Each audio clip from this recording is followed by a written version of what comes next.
안녕하세요. 한 달 앞두고 결혼을 할 예정인 새 신부입니다.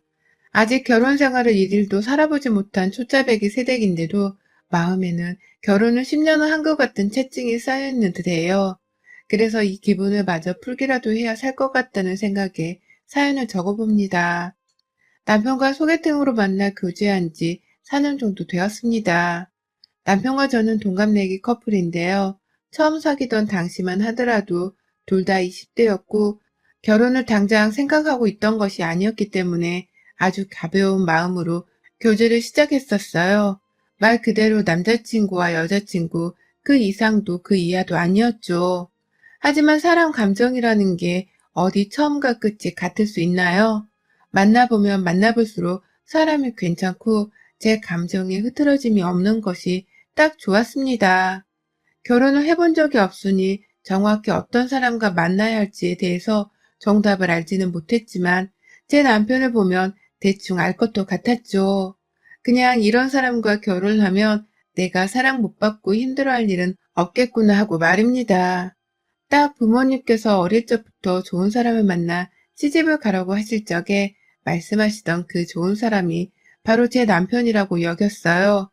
그래서 은근슬쩍 결혼에 대한 생각을 제가 먼저 내비치기 시작했고, 반년 가까이 시간을 가진 끝에 결혼을 하겠다며 남편도 동의를 해줘서 약 1년 전부터 본격적인 결혼 준비를 시작했습니다.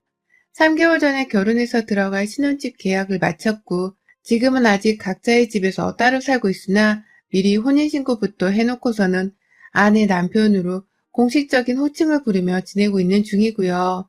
혼인신고부터 미리 할 만큼 결혼이 급해 보이는 남편이었는데 이런 사람이 결혼을 결심하는데 반년 가까이 걸렸고 약 1년 전부터 결혼 준비를 시작한 데에는 다 이유가 있었습니다. 바로 남편의 집안 문제 때문이었는데요. 저도 데이트를 막 시작했을 당시에는 남편의 가정 환경에 대해서는 전혀 알지를 못했습니다. 남편은 겉보기에 좋은 집안에서 나고 자란 도련님 스타일이었고 또 그림을 업으로 삼고 있는 저에게는 생소한 직업을 가진 대기업 회사원이었기 때문에 사회에서도 잘 나가는 사람이라고만 여겼어요. 실제로 일하는 것에 있어서는 굉장히 주변 사람들한테 인지도도 좋고 또 능력도 인정받는 사람이긴 했고요. 그런데 데이트를 하다 보니 군데군데 남편의 슬픔이 느껴지더라고요. 이럴 때면 잘 대화를 하면서 걸어가던 중에 건너편에서 오던 손잡고 걸어가는 아들과 엄마의 모습에 혼자 울컥해서는 제 눈을 똑바로 쳐다보지를 못한다거나 사귄 지 몇 달 그리고 몇 년이 되어가도록 자신의 가족들에 대한 언급을 단 한 번도 하지를 않는 것이었습니다. 처음에는 저도 인지를 잘 하지 못한 채 그저 마음이 여린 사람이구나 싶었는데 제가 사소한 제 가족의 얘기를 해도 꿀먹은 벙어리가 되어 반응도 잘 해주지를 못하고 또 자기 얘기를 전혀 하지를 않는 와중에 가족 얘기만 물어보면 극도로 꺼리는 것이 분명 수상하긴 했습니다. 그도 모자라 가끔씩 집에서 전화가 걸려오는 듯 했는데 제 앞에서는 한 번도 그 전화를 받지 않더라고요. 마치 들키지 말아야 할 상대들이니 안 받겠다는 듯이 아주 매정하게 전화를 끊어버리거나 무시를 하곤 했죠. 제가 왜 받지 않냐고 물어보면 그럴 필요가 없는 사람들이라는 말을 하기도 했고요. 그런 남편에게 내가 모르는 가정사가 있겠거니 싶어서 저도 모른 척을 하고 연애만 했습니다. 하지만 결혼을 결심하면서는 반드시 해결을 하거나 무슨 환경에서 자란 사람인 건지를 한 번쯤은 알아야 할 필요가 있었어요. 그래서 남편에게 날 잡아 물었고, 그러니 남편도 반년 가까이 결혼 자체에 대해 고민을 하다가 솔직히 털어놓더라고요. 자신도 저와 결혼을 하고 싶으니 그냥 솔직히 자기 가정 환경에 대해서 말을 해주겠다고 말이죠. 그렇게 들은 남편의 가정사는 생각보다 그리 충격적이지는 않았습니다. 저는 저 혼자 상상만으로 혹 남편의 집안에서 범죄자가 있거나 또는 사기꾼이 있어서 남편이 돈을 왕창 뜯겼다거나 뭐 이런 식의 형사범죄와 관련된 사람이 있을 거라고 생각을 했어요. 그래서 진짜로 그런 사람이 있을 시에 남편과의 결혼을 어찌해야 하나 살짝 고민도 하고 있었죠. 그런데 남편의 입 밖으로 나온 그의 가정사는 생각보다 단순하더라고요. 부모님이 이혼을 하시고서 따로 살고 계시며 자신은 어머니랑 여동생이랑 셋이서 같이 살고 있는데 집안의 여자들이 아무런 경제적 능력이 없어서 자신이 기둥인 마냥 모든 경제적 지원을 해주고 있다 하더라고요. 간간히 여동생은 친구가 하는 쇼핑몰 사업에 일손으로 알바를 하러 가긴 하지만 돈 자체를 모으는 개념이 없는 사람이고 그건 시어머니를 쏙 빼닮았다고 말이죠. 얘기를 듣고 나니 괜시리 마음이 쓱 풀리더라고요. 범죄자가 없는 게 어디냐면서 저는 혼자 상황 파악도 제대로 하지를 못한 채 속으로 마음을 쓸어내렸고 남편에게도 말했습니다. 결혼하고서도 지금처럼 당신이 지원을 해줘야 하는 부분이 있으면 알아서 해주라고 말이죠. 우리 결혼에 필요한 돈은 나 혼자 벌어오는 돈만으로도 충분하고 또 우리 친정이 잘 사는 편이니까 충분히 감수할 수 있는 문제라고도 말했고요. 사실 저희 친정아버지는 외과 의사이시고 막내 삼촌은 강남까진 아니더라도 강북에서 꽤 장사가 잘 되는 성형외과 원장이셨습니다. 친가 자체에 의사가 많은 집안이었고 저희 엄마도 그 옛날 외과 의사한테 시집을 오셨을 만큼 잘 사는 부잣집 막내 딸내미셨어요. 집안 자체에 경제적 여유가 충분히 있는 편이었고 그래서 저는 남편의 입에서 흘러나온 돈 걱정이 무의미했었습니다. 오히려 내가 좋아하는 사람이 돈 때문에 힘들어하고 있었다는 걸 이제서야 눈치챘다며 속으로는 엄청 미안했어요. 그래서 이 사람과의 결혼을 더 하려고 한 것도 있었고요. 그래도 자기 가족들이 별나서 힘들 거라는 남편에게 제가 시간을 두고서 조금씩 친해져 보며 결혼을 결심하겠다고 했어요. 그래서 저희 부부가 1년 정도의 긴 시간 동안 결혼 준비를 하기도 했었고요.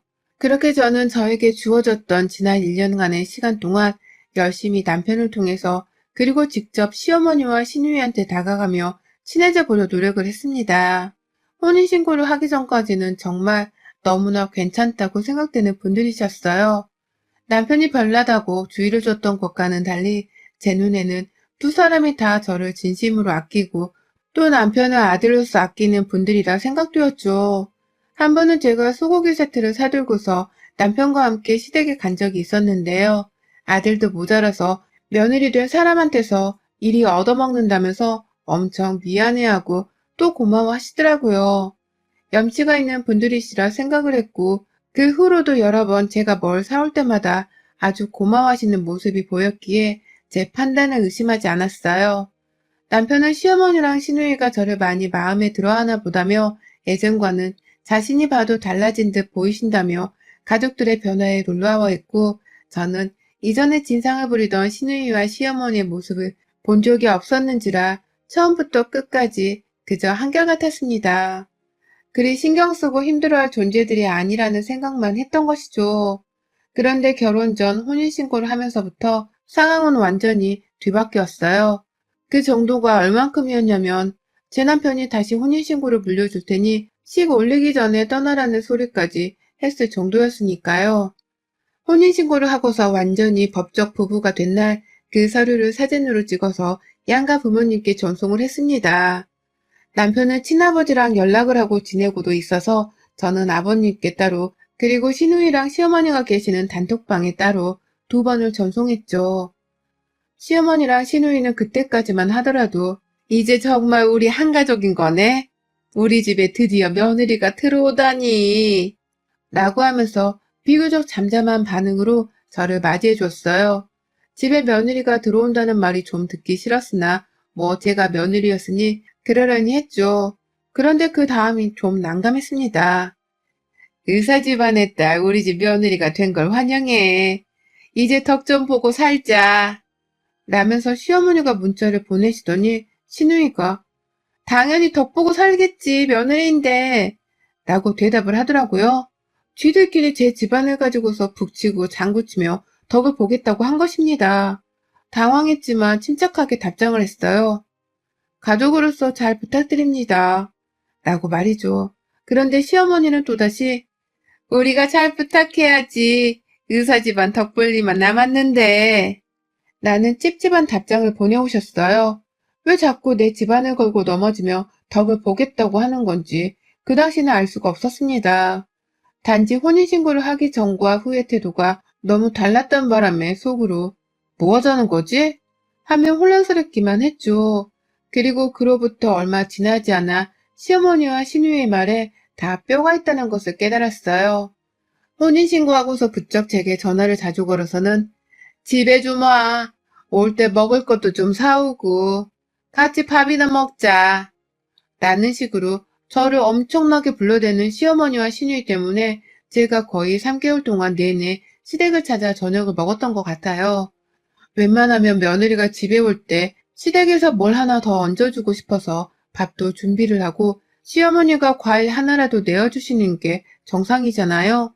저는 엄연히 집안의 손님이고 아직 혼인신고만 했을 뿐 식도 안 올린 새댁이었으니까요. 그런데 저희 시댁은 남편이 얘기를 했었던 것처럼 정말 상상 이상으로 대하기 힘들더라고요. 손님 대접은커녕 자신의 집에 당연스레 와야 하는 며느리로만 취급을 하셨어요. 집에 올 때는 당연히 손에 먹을 것 하나 정도는 꼭 들려 있어야 했고, 가끔 후식을 사오지 않았다는 욕도 얻어먹었습니다. 센스가 이리 없는 애인 줄은 미처 몰랐다면서 말이죠. 내가 집에 오지 않을 때에는 도대체 뭘 사서 해 드시는 건가 싶은 나머지 냉장고를 열어본 적도 있었는데요. 먹을 건 은근히 한가득이더라고요. 단지 저에게 그중 하나를 내어주지 않았던 것이었고요. 슬슬 짜증이 나려고 할 때쯤 남편도 제 옆에서 눈치를 엄청 보더라고요. 내가 뭘 했어? 힘들다고 했지? 엄마랑 여동생이 당신을 만나고서 변한 줄 알았는데 그게 아니었나 봐. 미안해. 라면서 급기야 자기 입으로 자기 가족들의 진상에 대해서 대신 사과를 하는데 제가 다 안쓰럽더라고요. 솔직히 이런 엄마랑 여동생 옆에서 평생을 살았을 제 남편이 너무 불쌍하기도 했고요. 하지만 시어머니와 시누이는 여기서 끝이 아니었어요. 제 손에서 얻어지는 공짜 음식을 먹겠다고 집에 불러들이는 것은 아주 기본 중의 기본이었고요. 본론은 따로 있었습니다. 바로 성형외과를 하고 계시는 저희 막내 삼촌에 관한 것이었어요. 거의 일주일 내내 의사 집안에 대한 얘기를 나눴던 적이 있었습니다. 저는 제가 의사가 아니니까 잘 알지도 못하고 그래서 아는 것도 없어 다른 얘기를 좀 하고 싶었습니다. 시누이랑 시어머니는 둘이서 맞장구를 치며 의사 집안이 돈을 얼마나 모을 수 있고 또 대출을 받으면 얼마까지 받는 게 가능하다고 하면서 얘기를 나누더라고요. 그러면 저는 그렇게까지 돈은 많지 않아요. 라는 식으로 겸손을 떨었는데 그러면 정말 제 속을 다 들여다본 듯이 돈 없는 척 하기는 아닌 거 다 아는데 어디서 대숭이야? 라며 장난이 아니라는 듯 정색을 하기도 했습니다. 진짜 어떻게 맞장구를 쳐줘야 하는지조차 슬슬 스트레스로 다가오기 시작했죠. 그렇게 한참 의사 집안 얘기를 하면서 우리 아버지, 할아버지, 그리고 막내 삼촌 얘기까지 하시더니만 성형외과 위치를 묻더라고요. 그냥 자기도 성형을 할 생각이 있는데 여기저기 알아서 나쁠 건 없지 않냐면서 말이죠. 안 가르쳐주고 싶었는데 내가 진상이라도 피울 것 같아서 안 가르쳐주겠단 거야, 지금? 나 무시해? 라면서 말을 하는 바람에 결국 가르쳐줘야 했습니다. 그리고는 저는 저대로 불안한 나머지 막내 삼촌한테 전화를 해서는 혹시 우리 시모나 시누이가 찾아온다 하더라도 필요 이상의 혜택이나 서비스는 절대로 제공하지 말라고 못을 박았죠. 삼촌은 사돈인데 할인은 해주겠다, 서비스를 해주겠다고도 하셨지만 제가 한사코 거절을 했어요. 이러다 정말 저한테서 받아먹는 것에 버릇을 들이실까 싶어 말이죠. 그런데 그로부터 또 일주일이 채 지나지 않아 삼촌한테서 연락이 왔어요. 아니나 다를까 시누이랑 시어머니가 저 몰래 제 삼촌네 병원에 가서는 글쎄 자기가 여기 원장 사돈이 되는 사람들이니 VIP 대접을 해달라고 요구를 했다더군요.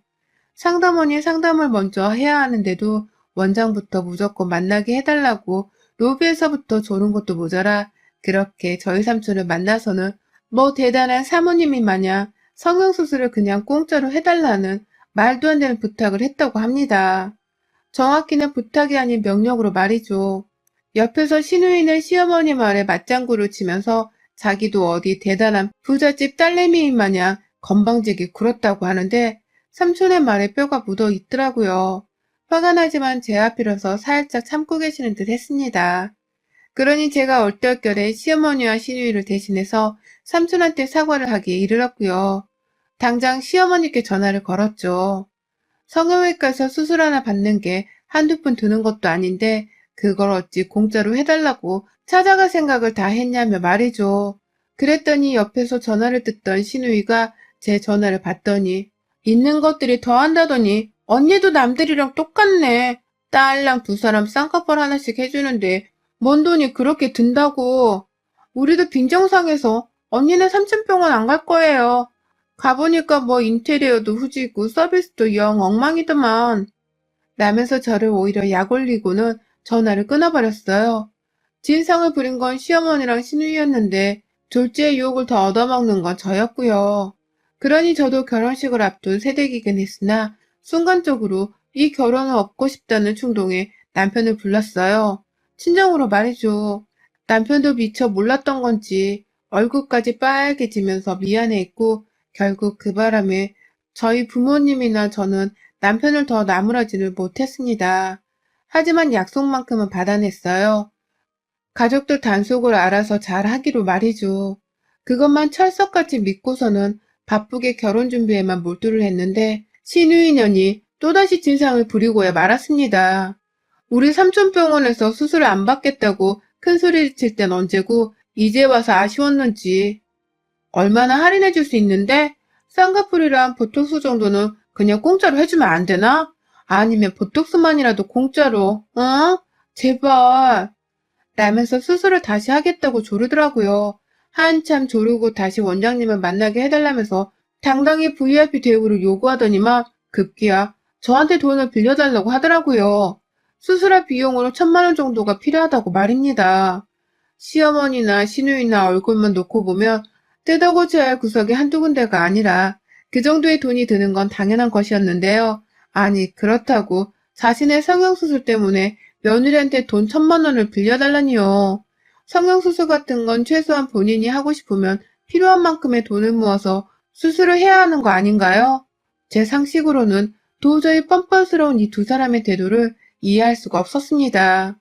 저한테서 돈을 받지 못하면 제 남편에게 돈을 빌려달라고 할 거라면서 반협박 같은 소리를 해대더니만 제가 결국 삼촌한테 말해서 수술하지 말라고 할게요.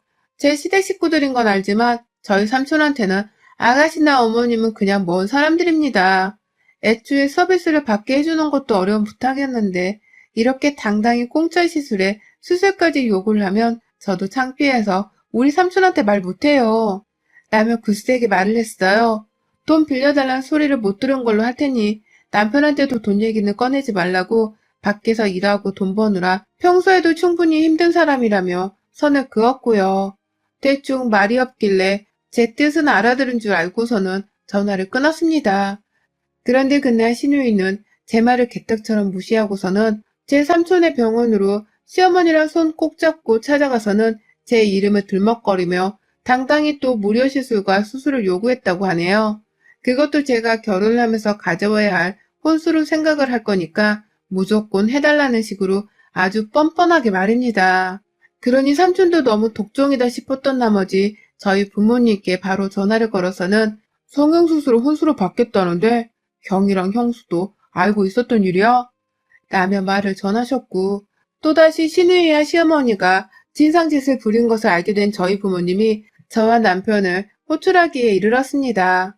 부모님은 절대로 이 결혼 못 시킨다면서 결혼을 앞둔 시점에 파혼이 아닌 이혼을 요구하셨고 저는 말릴 수가 없었어요. 저도 속으로는 이혼이 죽도록 하고 싶었으니까요. 그런데 또 남편은 죄가 없는데 자기도 모르는 일이었다며 미안해 죽으려고 하니 혼란스럽더라고요. 모자랑 엄마랑 여동생을 둔 남편이 불쌍해서 말입니다. 그렇다고 결혼이 자선사업은 아니었으니 제가 불쌍한 남편을 데리고 살 이유도 없었고 미칠 노릇이었죠. 그러다가 시어머니랑 시누이가 저희 집에 찾아왔어요. 올 사람이 없는데 밖에서 벨이 울리길래 뭔가 싶더니만 두 사람이 집 안에 들어오더라고요. 저희 부모님이 같이 말을 해보자면서 불러내신 것이었어요. 남편은 안절부절 못하고 저는 저대로 여기서 부모님 따라 화를 낼지 말지 혼란스러운 와중에 시어머니는 자기 생각만 하시더라고요. 제 남편이 얼굴이 시뻘개져선 속상해하고 있는 모습을 보더니만 너 왜 그래? 너 혼났어? 사돈, 우리 아들 혼낸 거예요? 라면서 큰 소리를 먼저 내더라고요. 우리가 왜 혼인한 건지에 대해서는 스스로 반성하거나 물어볼 생각도 하지 않은 채 말입니다. 부모님이 다소 당황한 듯 보였고 대화가 아닌 일방적인 화에 일단은 진정부터 시키려고 하셨는데 신우이가 나서서는 아니 뭐 의사 집안 그게 그렇게 대단해? 뭔데 우리 오빠를 집구석에 불러 혼을 내? 라면서 시어머니를 따라 맞장구 치며 집안 분위기를 더욱 쑥대밭으로 만들었어요. 진정시키려고 조용히 하라는 남편의 말은 진작에 묵살당했고 오해를 풀고서 오늘 집에 부른 이유에 대해 대화를 나눠보자는 저희 부모님 말에는 절대로 목소리를 낮추지를 않았어요. 시무랑 시누이가 남의 집에서 자꾸만 소리를 지르며 아주 뻔뻔한 진상을 잘도 부려댔습니다. 그러니 저도 이제 못 봐주겠더라고요. 아 시끄러워서 진짜. 야 이것들아 입 안 다물어? 라며 소리를 질러버렸어요. 없는 것들을 걷어서 시댁 대접을 해주려고 했더니만 이것들 완전 개차반들이잖아. 야, 돈이 없으면 성형수술은 꿈도 꾸지 말고 생긴 대로 살 것이지. 어따 대고 남의 가족병원을 찾아가서는 무료 수술을 해주라 말아야. 진상짓을 할 거면 니들 수준에 맞는 곳에 가서 해. 라며 당장 집에서 나가라고 시어머니와 시누이 그리고 남편의 등까지 떠밀자 시어머니가 가장 먼저 눈치를 챘더라고요. 이러다 자기 아들이 이혼당할지도 모르겠다는 걸요. 아니 며느라 말을 그렇게 하면 안 되지. 우리가 다 혼수로 겸사겸사 수술을 받으려고 한 건데. 라면서 갑자기 안 쓰던 며느리를 또 쓰더니만 그놈의 혼수를 또 들먹이더라고요. 혼수를 안 받을 테니 그 대신 공짜 수술을 시켜달라 말이죠. 환장할 것들이었습니다. 이러나 저러나 말이 안 통하기는 매 한 가지더라고요. 옆에서 남편은 이제 제발 좀 그만해. 안 된다고 말을 몇 번을 해. 혼수고 뭐고 그냥 안 되는 거 안 된다고. 라며 자기 손으로 급기야 시무와 시누이를 막 끌어잡아 당기고 시누이는 이게 마지막 기회라 생각한 건지 시어머니를 따라서 저 자세로 낮추고는 진짜로 쌍꺼풀만 공짜로 해주면 안 돼요? 그럼 내가 다시는 부탁 안 할게, 응? 라면서 또 해달라 땡깡을 부리는데요. 아휴, 진짜 주먹으로 한 대 쳐주고 싶은 만큼 그 순간 제 주먹은 마구 울었습니다. 그날 결국 시어머니랑 시누이는 어떻게 저희 집에서 쫓겨난 줄 아세요? 저희 아버지가 확 입을 꼬매버리던지 눈가를 찢어버려서 수술대에도 못 올라가게 해야지 원. 라면서 아주 질색팔색을 하며 시어머니께 달려들었어요. 두 손으로 얼굴을 꼬집고 잡아당기고 진짜로 눈을 찢어버리겠다는 듯이 괜히 양 눈 옆 이마살을 잡아당기며 이 결혼 무효야. 당장 이혼해. 라며 외치시는데 뒤에서 구경하던 제가 그러려고 했어. 라는 칼대답을 하는 바람에 시어머니도 시누이도 모두가 다 충격의 도가니에 빠져버렸습니다. 자신들의 진상 때문에 결국 땡잡은 듯 보였던 의사집안 며느리가 이혼을 하겠다고 하니 지들도 아차 싶었던 것이죠. 하지만 이미 때는 늦었고요. 그 길로 남편은 변명의 여지가 없다면서 저희 부모님 앞에서 엎드려 절을 하며 사죄를 했고요. 급기야 부모가 평생 쪽팔려서 어느 누구한테도 보여주지 않고 살았어요. 그러다 사랑하는 사람을 만나서 용기를 낸 건데 그 또한 저의 불찰이었습니다. 평생 아버님 따님께 속죄하는 마음으로 살게요. 가족들이 이 모양이라서 정말 죄송합니다. 라고 말하던 남편이 자기 엄마와 여동생의 옷을 잡아 일방적으로 끌고 나간 덕분에 저희 집은 평화를 되찾았습니다. 결혼을 한 달 앞두고서 저는 식은커녕 이혼서류에 도장을 찍게 생겼고 지금은 이혼하며 얻을 금전적 손실을 가지고서 법적 책임을 묻겠다고 변호사를 만나러 다니는 중이랍니다. 남편이 불쌍했지만 함께 사는 한 시어머니와 시누이의 그림자를 벗어날 수 없을 것 같아서 이혼을 굳게 결심했고요. 졸지에 혼인신고부터 했다가 이혼 딱지가 붙게 생겨버린 제 인생이 참담해서 요즘은 하늘만 보면 죽고 싶은 생각뿐이에요. 물론 시댁 식구들한테서 벗어난 것만으로도 천만다행이라며 안도의 숨도 내쉬고 있긴 하지만요. 여러분, 정말 시댁이든 남편이든 꼭 살아보고 결혼하세요. 절대로 남편이 좋다며 혼인신고부터 먼저 하면 안 됩니다. 그러다 제 꼴 날지도 모르니 명심하세요. 여러분의 생각은 댓글로 남겨주세요. 오늘도 시청해 주셔서 정말 감사합니다.